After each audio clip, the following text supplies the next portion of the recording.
this video, we are going to discuss how to tackle continuity. Continuity of a function at points. There are 3 steps. Continuity test, you need to satisfy all the 3 steps. If the first one fails, means that consider the function is not continuous.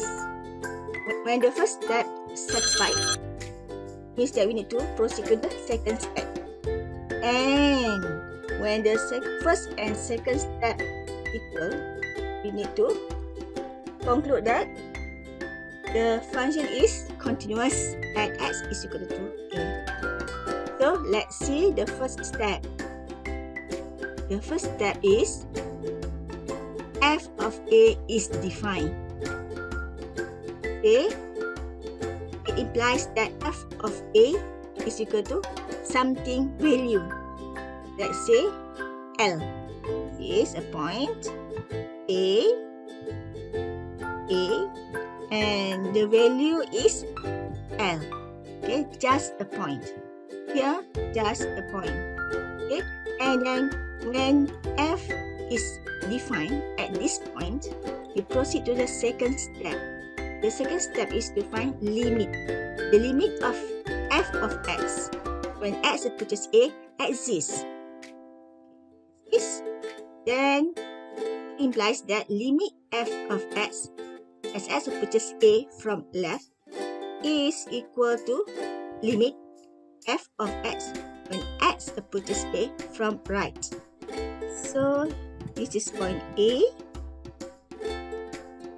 and then when x approaches a from left and when x approaches a from right, okay, the value is equal.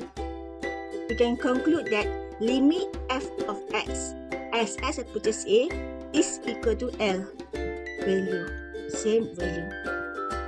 Okay, then when this one satisfied, we need to proceed to the third step. Check whether the limit f of x as x approaches a is equal to fa. Number 1 is equal to number 2. When number 1 is equal to number 2, okay, this one, number 1, number 2, then this one is A is just a point on number 1, and then when x approaches a from left is equal to x approaches a from right, and the value is L equal, we can conclude that A, number 1, number 2, conclude that this point,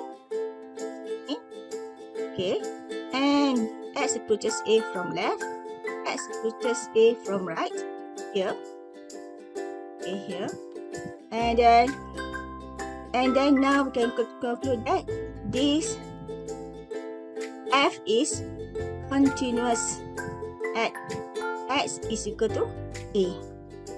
Okay, so first step, you have to find f of a, the value n is defined, and proceed to the next second step, find the limit.